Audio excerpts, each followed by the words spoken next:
All right, so I have my server room here, and I have this rack full of all this full equipment, and this is retaining a bunch of our old equipment, new equipment, and so forth.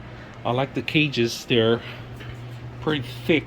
You guys can see, like this part. So anything thinner is going to go through. So you got to make sure you put boxes or anything big. Now I like that they have these scales that you could actually go into different levels like that. You guys can see it grabs on through here, the front, and you could actually daisy chain these with another one. If you guys can see that, it has the other one here too for this other set. They're over 6 feet, of course, you know, real long, real tall. If you guys can see that, I like this part of it. It's really, the base is all the way up, and you could even elevate and add some more if you're in the warehouse, but don't recommend it unless you're gonna have some sort of ties to the back, because sturdy wise they're okay. I'm moving it as an earthquake and nothing happens.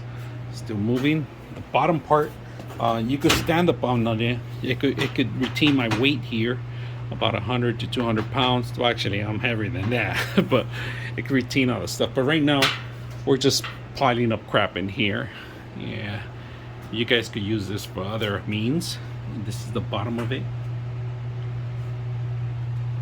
You guys can see it, very sturdy. I like that they have this extra built here. Another thing, this is very sturdy. Everything's very sturdy, easy to set up. It took us maybe half an hour to put it together, to be honest, out of the box. The box is heavy, so you're gonna need some help. It's over 100 pounds, of course. This is all aluminum based, but it's heavy duty, double aluminum, so it's a little thick. Can't bend it very well. You're gonna need a lot of force to bend some of the stuff. So hope you guys like it. I'm gonna pull back a little bit so you can see a little bit better. A little noisy here, but